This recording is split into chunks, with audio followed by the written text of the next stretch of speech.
Good morning. Celkon mobile సమర్పిస్తున్న business breakfast షోకి స్వాగతం. ఏషియన్ మార్కెట్స్ లో అత్యధికం లాభాల్లో ట్రేడ్ అవుతున్నాయి, ఇంక్లూడింగ్ హ్యాంగ్సెంగ్ ఓపెనింగ్ నష్టాలతో ప్రారంభమైనప్పటికీ ఇప్పుడు లాభాల్లో ట్రేడ్ అవుతుంది. So almost majority of the Asian indices లో ఒక పాజిటివ్ ట్రెండ్ కనిపిస్తుంది. ఫ్రైడే రోజు అమెరికన్ మార్కెట్ స్ట్రాంగ్ గా క్లోజ్ కావడం కూడా ఇందుకు కొంత కారణం చెప్పుకోవచ్చు. అలాగే మరొక వైపు గ్రీస్ కు దాని లెండర్స్ ఎవరైతే ఉన్నారో రుణదాతలకు మధ్య చర్చలు ఎడతెగకుండా జరుగుతూనే ఉన్నాయి.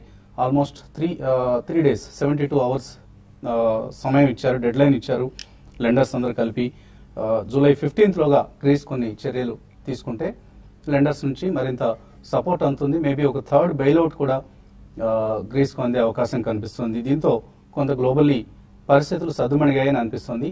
అలాగే చైనీస్ మార్కెట్స్ కూడా లాభాల్లో ట్రేడ్ అవుతున్నాయి. చైనాలో ఇవాళ నుంచి 330 కంపెనీల స్టాక్స్ తిరిగి ట్రేడింగ్ ప్రారంభమైంది. మేబీ ఆ స్టాక్స్ లో అమ్మకాలు అంతగా రాలేదు కాబట్టి చైనీస్ మార్కెట్స్ లో కూడా కొంత కూల్ అయ్యాయని చెప్పుకోవచ్చు మనం. ఇక్కడ నుంచి మరింత క్రాష్ ఉండదేమో అన్న అంచనాలు కనిపిస్తున్నాయి. సో మన మార్కెట్స్ విషయానికి వస్తే ఓపెనింగ్ ఫ్లాట్ గా ఉండే అవకాశం కనిపిస్తుంది. ఎస్టెక్స్ నిఫ్టీ ట్రెండ్ బట్టి చూస్తే. బట్ మే నెల ఏపీ డేటా ఫ్రైడే రోజు వెలువడింది. ఇది చాలా నెగిటివ్ గా వచ్చింది. అంటే మార్కెట్స్ అంచనా వేసిన దానికంటే చాలా తక్కువగా వచ్చింది. నెగిటివ్ గా రాలేదు. 2.7% గ్రోత్ కనిపించింది. మార్కెట్ అరౌండ్ 4.4% గ్రోత్ ఉంటుందని ఎక్స్పెక్ట్ చేస్తే ఏప్రిల్లో రికార్డ్ చేసింది 3.4% తో పోలిస్తే ఇది 0.7% తక్కువగా వృద్ధి నమోదైంది. మే నెల పారిశ్రామిక ఉత్పత్తి. So Q1 numbers, IIP numbers అలాగే ఎస్టిమేట్స్ కంటే చాలా ఎలా వస్తాయి అన్నదే మార్కెట్స్ గమనాన్ని నిర్ధారించే అంశం. అలాగే నిన్న TV5, ఐసిఐసిఐ ప్రుడెన్షియల్ సంయుక్తంగా నిర్వహించిన ఇన్వెస్టర్ సమిట్ చాలా ఉత్సాహభరితంగా సాగింది.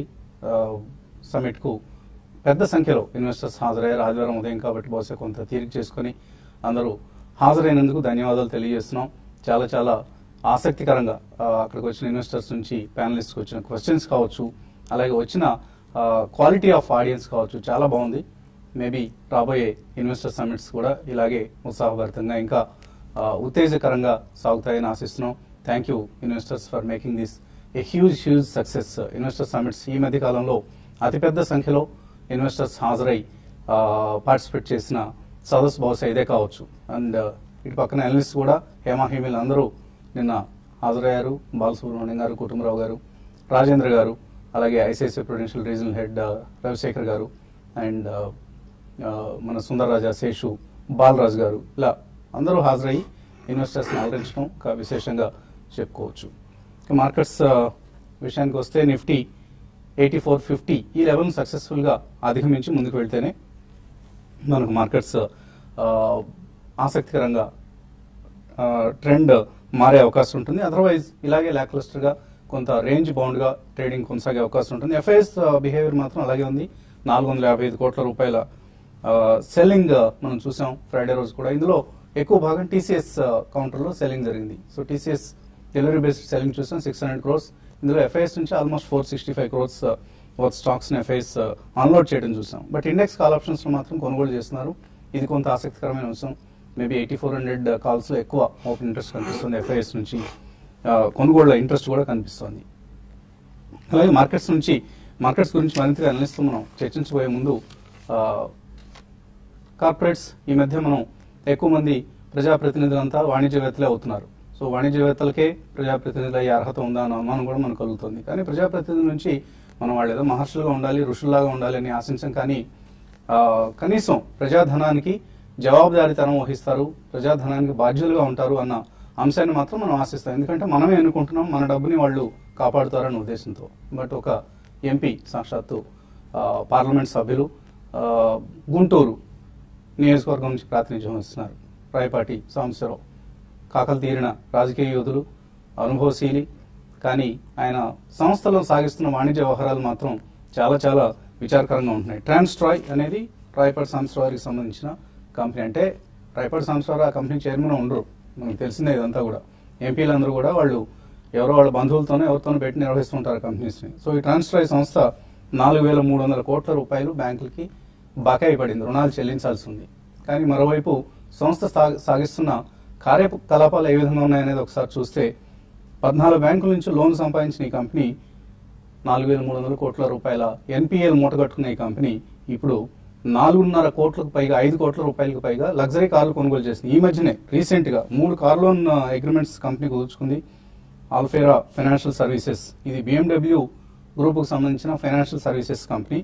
దీనిలో నుంచి లంబోర్గినీ హొరాకాన్, అలాగే Mercedes Benz S350 and BMW Z4 S drive, ఈ 3 కార్లు కొనుగోలు కోసం కంపెనీ ఆర్డర్లు పెట్టింది. ఓవైపు ఎన్పిఎల్ మూటగట్టుకోవడం ఏంటి, మరోవైపు లగ్జరీ కార్స్ కొనడం ఏంటి అనేది మనకి ఆశ్చర్యకరంగా ఉంటుంది. మనం సాధారణంగా అప్పుల్లో ఉంటే ముందు ఈ అప్పుని ఎలా వదిలించుకున్నారో బాబు అన్న పద్ధతిలో ఉంటాం, కానీ ఒక కార్లు గిర్లు అయితే కొనం, హడావుడిగా వెళ్ళిపోయి లగ్జరీ కార్స్ అయితే ఆర్డర్ పెట్టాం.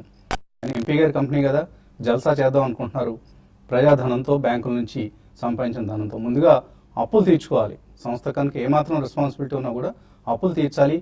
బ్యాంకులు ఇప్పటికే చాలా ఎన్పిఎల్ మూటగట్టుకుని ఉన్నాయి. సాక్షాత్ ఎంపీ గారి కంపెనీ ఇది, ఎవరిదో అషామాషి బిజినెస్ మెన్ అయితే సరే మనం కూడా అంతగా ప్రకటించిన వాళ్ళం కాదు. కానీ ఎంపీ గారి గ్రూప్కి సంబంధించిన కంపెనీ, గతంలో కూడా ఎంపీ గారి గ్రూప్కి సంబంధించిన కంపెనీలు లిస్టెడ్ కంపెనీలే దుకాణం ఎత్తేసి ఇన్వెస్టర్లు నెత్తిన చేతులు పెట్టిన సందర్భం మనం చూసాం. ఇప్పుడు కూడా అదే జరగబోతుందా అన్న ఆశ్చర్యం, అనుమానం కలుగుతున్నాయి. జాగ్రత్తగా ఉండాలి ఎంపీ గారు. మీరు మిమ్మల్ని పార్టీలు మారి మరొక పార్టీకి వచ్చినా కూడా మిమ్మల్ని గెలిపించారు ప్రజలు. ఆ ప్రజలకు సంబంధించిన డబ్బుల్ని బ్యాంకుల్లో దాచుకుంటే ఆ బ్యాంకులు మీకు రుణాలు ఇస్తే ఆ రుణాలను ఎగ్గొడతామని అంటే, ఎన్పిఎల్గా మీరు ఎగ్గొట్టినా కొంతవరకు ఓకే, బిజినెస్ సైకిల్లో ఇది పార్ట్ అనుకుంటాం. కానీ లగ్జరీ చేయబోతున్నారు, మళ్ళీ జల్సా చేయబోతున్నారు, లగ్జరీ కార్స్ కొంటున్నారు. మొత్తం మీద 5 కార్లు మీకు కనిపిస్తున్నాయి. ఓవైపు బ్యాంకుల నుంచి స్పెషల్ మెన్షన్ అకౌంట్ 2గా మీ సంస్థ ముద్రపడింది, మరోవైపు జల్సాలు చేస్తున్నారు. ఇది కరెక్ట్ పద్ధతి కాదు. ముందుగా రుణాలు తీర్చే ప్రయత్నం చేయండి, ఆ తర్వాత మీరు జల్సాలు చేసుకోండి, కులాసాలు చేసుకోండి. మేము కాలేజీలో పాటలు పాడుకుంటూ పెరిగాం, కాలేజీ కుర్రవాడ కులాసాగా తిరిగేటోడ విలాసాల బాట మరొవరో అని. అటువంటిది మేము ఫాలో అవుతున్నాం, మీరు కూడా ఫాలో కావాలి as a responsible MP. Markets పరిస్థితి గురించి మాట్లాడేందుకు మనతో అనలిస్ట్ సిద్ధంగా ఉన్నారు. సో ఇటువంటి సంస్థలను మనం చూస్తూ ఉన్నాం, జల్సాలు చేస్తూ ఓవైపు, మరోవైపు ఎన్పిఎల్గా ముద్ర వేయించుకుంటూ. గతంలో కూడా మనం డెక్కన్ క్రానికల్ లాంటి సంస్థలు ఇదే తంతు చూసాము. సో డెక్కన్ క్రానికల్ ప్రమోటర్ల జల్సాలకే ఆ కంపెనీ హారతి కర్పూరం అయిందన్నది అందరికీ తెలిసిన విషయమే. సో ఇటువంటి టైంలో ప్రభుత్వం కానీ ఇంకొకరు కానీ ఏం చేయలేరా? యా, అంటే డెఫినెట్లీ అండి, ఇవన్నీ మీడియాలో హైలైట్ చేసిన తర్వాత కూడా చర్యలు తీసుకోకపోతే ఐ థింక్ అది గవర్నమెంట్ వాళ్ళ వైఫల్యం అనే చెప్పాలండి. సో డెఫినెట్లీ ఇవన్నీ కామన్ పబ్లిక్ తెలియదు. ఒకవేళ లిస్టెడ్ కంపెనీ అయితే regulator can at least act. So definitely I think it's a very good revolution అండి. పబ్లిక్ కి మనం తెలియపరిస్తే అప్పుడు సంస్థలు కానివ్వండి, వాళ్ళకి లెండింగ్ చేసే సంస్థలు కానివ్వండి, లేకపోతే రెగ్యులేటర్స్ కానివ్వండి, ఓవరాల్ సిస్టమ్ క్లెన్సింగ్ అనేది కావాలండి. ఓవరాల్ సిస్టమ్ క్లెన్సింగ్ కావాలంటే మనం గతంలో కూడా చెప్పుకుంటున్నాం. ఆల్మోస్ట్ లాస్ట్ 2 to 3 years లో చూస్తే దగ్గర 8 నుంచి 10 లక్షల కోట్లు వివిధ రంగాలకు చెందిన కంపెనీలకి బ్యాంక్స్ లెండింగ్ చేశాయి. అది ఇన్ఫ్రాస్ట్రక్చర్ కానివ్వండి, ఇన్ఫ్రాస్ట్రక్చర్ లో చాలా కూడుకుని ఉంటాయండి. అది రోడ్ ప్రాజెక్ట్స్ కానివ్వండి, బ్రిడ్జెస్ కానివ్వండి. ఇటువంటి కంపెనీలు కనుక ఎన్పిఏ కాకుండా అకౌంట్స్ ని రీపే చేయగలిగితే బ్యాంకులు క్యాపిటలైజేషన్ కూడా పెద్ద సమస్య కాబోదు. నో అట్ ఆల్, బ్యాంక్స్ కి అబ్సల్యూట్లీ అసలు అవసరం కూడా లేదండి. ఎందుకంటే continuously or maybe the flow of interest and principal మనకి కంటిన్యూస్ గా ఉంటే, మీరు అన్నట్టు రీక్యాపిటలైజేషన్ అనేది ఎప్పుడు వస్తుంది, ఎప్పుడైతే ఇప్పుడు రుణాలు తీసుకున్న వాళ్ళు చెల్లించారో అప్పుడే వాళ్ళకి క్యాపిటల్ అనేది ఈరోడ్ అయిపోతుంటుంది అండ్ రిజర్వ్స్ నుంచి.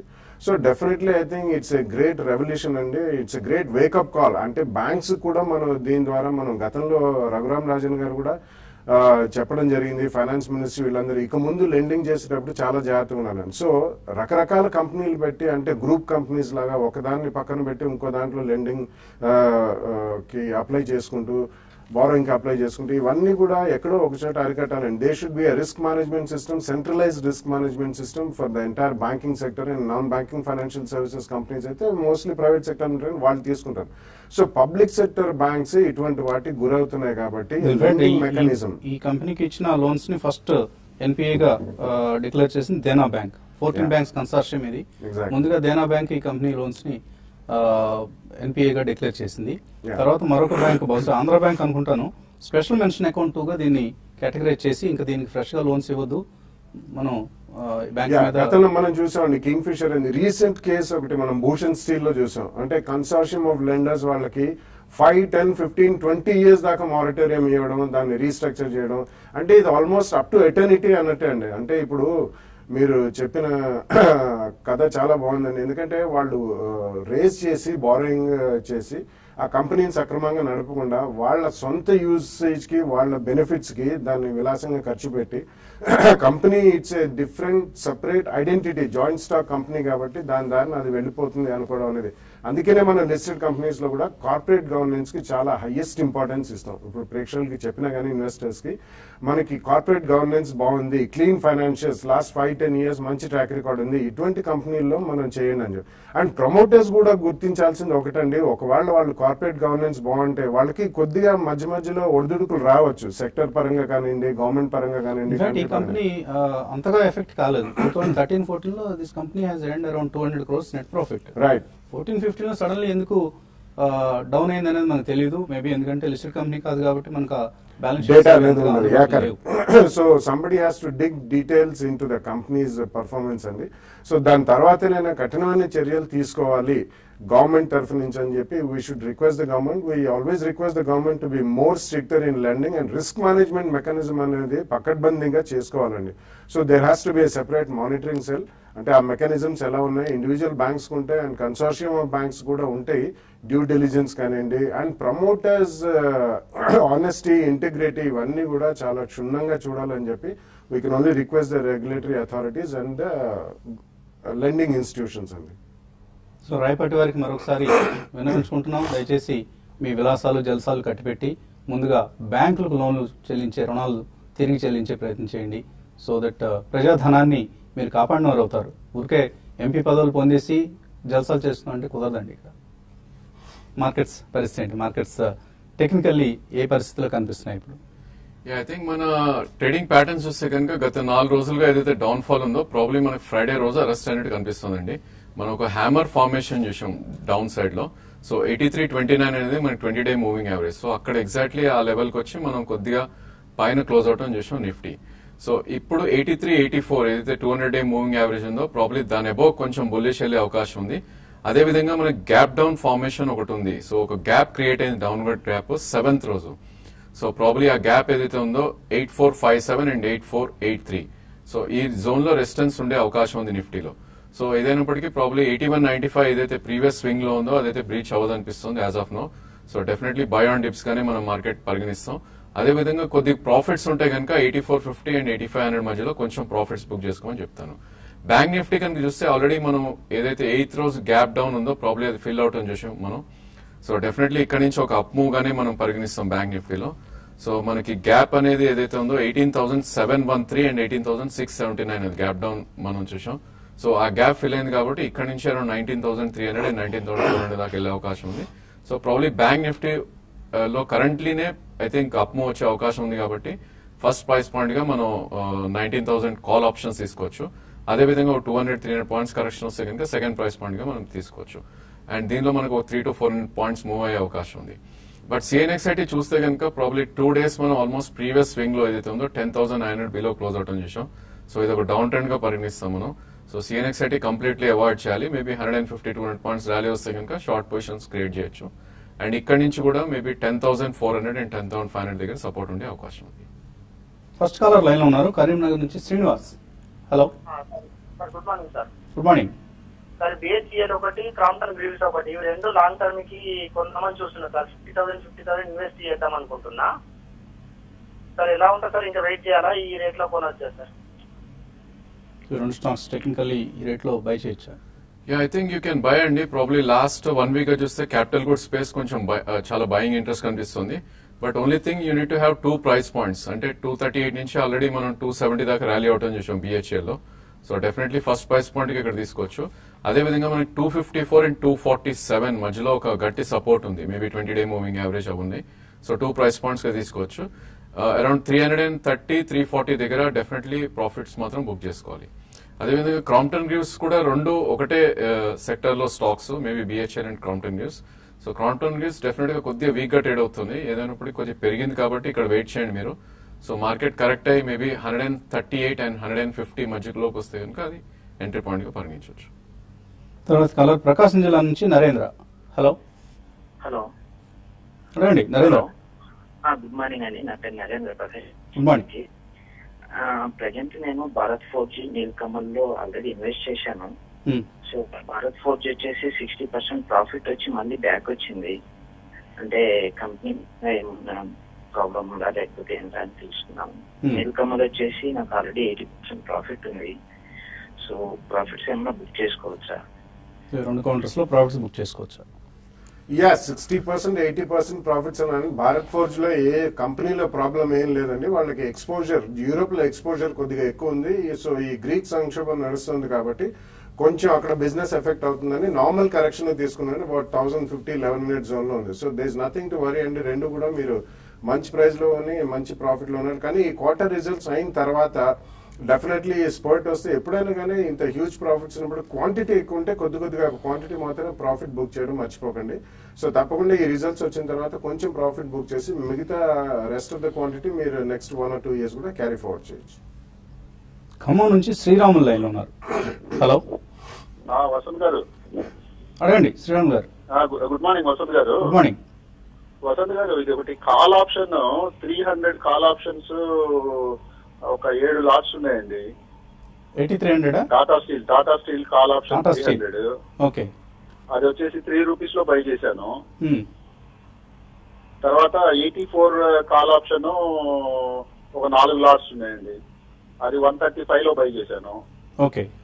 తర్వాత ఇంకోటండి, ఇప్పుడు ఈ ఫోన్స్ విపరీతంగా వస్తున్నాయండి. ఎవరు పడితే వాళ్ళు ఫోన్ చేసి అది డూయింగ్ ట్రేడింగ్ అది ఇది అని చెప్పి బాగా డిస్టర్బ్ చేస్తున్నారు. దానికి ఏమన్నా సొల్యూషన్ ఏమన్నా మన వాళ్ళు ఏమన్నా చేయగలరా? మీరు డో నాట్ కాల్ రిజిస్ట్రీ అని ఉంటుందండి. డిఎన్సి రిజిస్ట్రీకి మీరు కాల్ చేసి డైల్ చేస్తే దాన్ని మీరు నెంబర్ రిజిస్టర్ చేసుకుంటే మీకు కాల్స్ రావు, ఇటువంటి కాల్స్ రావండి. ఈ రెండు కొంచెం చెప్తారా? Tata steel and 8400 call. I think Tata steel చూస్తే కనుక టోటలీ డౌన్ ట్రెండ్ లో ఉన్న స్టాక్ అండి. ప్రాబ్లీ మీరు అగేన్స్ట్ ద ట్రెండ్ వెళ్తున్నట్టు అనిపిస్తుంది. చార్ట్స్ పరంగా డెఫినెట్లీ ఇంకా కొద్ది వీక్నెస్ వచ్చే అవకాశం ఉంది.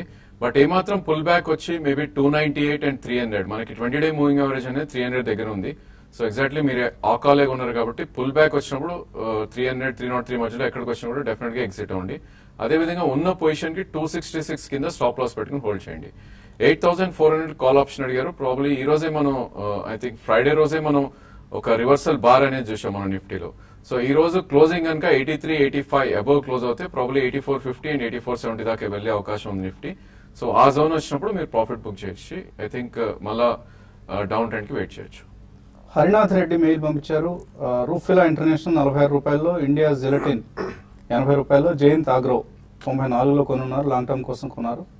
ఈ 3 హోల్డ్ చేయొచ్చా?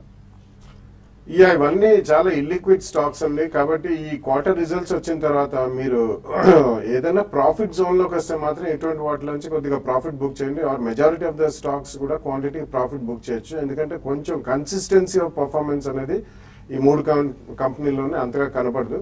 సో డెఫినెట్లీ ఈ క్వార్టర్ రిజల్ట్స్ వచ్చిన తర్వాత కొద్దిగా ప్రాఫిట్స్ ఉంటే మాత్రం బుక్ చేయడం మర్చిపోకండి.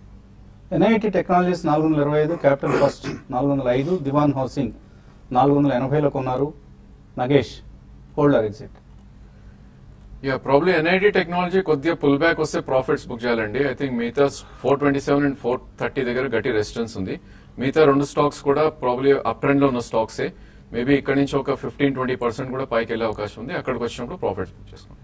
శ్రీనివాస్ దత్ అట్లాంటా యూఎస్ఏ నుంచి 5 లక్షల రూపాయలు ఇన్వెస్ట్ చేద్దాం అనుకుంటున్నారు. 5 to 7 years టైం ఫ్రేమ్ తో మంచి స్టాక్స్ చెప్తారా? I think private sector banks లో maybe DCB and Capital First and Bajaj Finance ఇటువంటివి మీరు NBFCs లో కొనొచ్చండి. అండ్ ప్రైవేట్ సెక్టర్ బ్యాంక్స్ లో ఈవెన్ ఇండస్ఇండ్ బ్యాంక్ ఈ రోజు రిజల్ట్స్ కూడా ఉన్నాయి. I think they are doing very well. Pharmaceuticals లో మంచి కరెక్షన్ జరిగింది కాబట్టి సన్ ఫార్మా, క్యాడిలా, డాక్టర్ రెడ్డి ఇటువంటి కంపెనీస్ లో కూడా you can take exposure. Currently ఈ రెండింటికి యూ కెన్ కన్ఫైన్ అండి. ఆటో ఆన్సిలరీస్ లో కూడా భారత్ ఫోర్జ్ ఒకటి, బాష్ ఇటువంటి చిన్న కరెక్షన్ లో or 2 price points with 10 to 12% correction మీరు కొనుక్కోవచ్చు. ఎన్వి చంద్రశేఖర్ నిన్న సెమినార్ అటెండ్ అయ్యారట. స్నాక్స్ చాలా బాగున్నాయని చెప్తున్నారు. అలాగే ఎక్కువగా మ్యూచువల్ ఫండ్స్ మీద ఫోకస్ చేశారు. ఇండివిజువల్ స్టాక్స్ మన ఉద్దేశం కూడా అదేనండి, ఎక్కువ మందిని మ్యూచువల్ ఫండ్స్ వైపు డైవర్ట్ చేద్దాం. ఎందుకంటే అందులో రిస్క్ తక్కువ ఉంటుంది, నష్టాలకు తక్కువ ఆస్కారం ఉంటుంది. ట్రేడింగ్ చేసి ఎక్కువ మంది నష్టపోతున్నారు. ఆ ద్వారం నుంచి మళ్లించాలనేది కూడా కొంత ప్రయత్నం. జేఎస్పీఎల్ ఫ్యూచర్స్ తీస్తున్నారట 85 రూపాయల్లో హోల్డ్ చేయొచ్చా?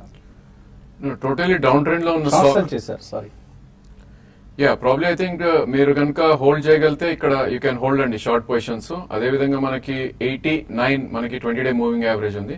ప్రాబ్లీ 89 అబోవ్ క్లోజింగ్ బేసిస్ లో స్ట్రిక్ట్లీ స్టాప్ లాస్ పెట్టుకోండి. మార్కెట్ పడితే కనుక ఇది డెఫినెట్ గా 76 దాకా వచ్చే అవకాశం ఉంది. టీసీబీ కొనారట 4000 షేర్లు 136 రూపాయలు. జే శ్రీనివాస్ హోల్డ్ చేయొచ్చు షార్ట్ టర్మ్ కోసం. Yeah probably short term you can hold అండి. ఐ థింక్ మీకు స్టాప్ లాస్ అనేది 20-day మూవింగ్ యావరేజ్ అరౌండ్ 131 దగ్గర పెట్టుకోవాలి. అదేవిధంగా ప్రీవియస్ స్వింగ్ హై ఏదైతే ఉందో 147 అండ్ 148 వస్తే అక్కడ ప్రాఫిట్ బుక్ చేసుకోండి. Venkat Gudipudi Alok industries bounce back అవుతోంది మల్టీ ఇయర్ లో నుంచి, ఏదైనా విశేషం ఉందా? ఇవన్నీ డెడ్ క్యాట్ బౌన్స్ గానే మనం పరిగణిస్తామండి. ప్రాబ్లీ ఆల్ టైమ్ లో 575 నుంచి ఒక చిన్న మైనర్ కొంత టెక్స్టైల్ స్టాక్స్ లో ఇంట్రెస్ట్ రావడం కూడా ఈ మధ్య మనం దాని కారణం చెప్పుకోవచ్చు. యా ప్రాబ్లీ ఇట్లాంటివి I think this opportunity to exit అని చెప్పొచ్చు. చార్ట్స్ పరంగా between 9 and 12 I think one should exit the stock. Textile companies కి ప్రభుత్వం ఆఫర్ చేస్తున్న కాంపెన్సేషన్ ప్యాకేజ్ ఏదైతే ఉందో దానివల్ల మనం టెక్స్టైల్ స్టాక్స్ లో కొంత హైట్ అండ్ ఇంట్రెస్ట్ చూస్తున్నాం. Alok is also the same case. ఇంకా చాలా మెయిల్స్ ఉన్నాయి, సమయం మించిపోయింది. మధ్యాహ్నం స్మార్ట్ ఇన్వెస్టర్ లో మళ్ళీ కలుద్దాం.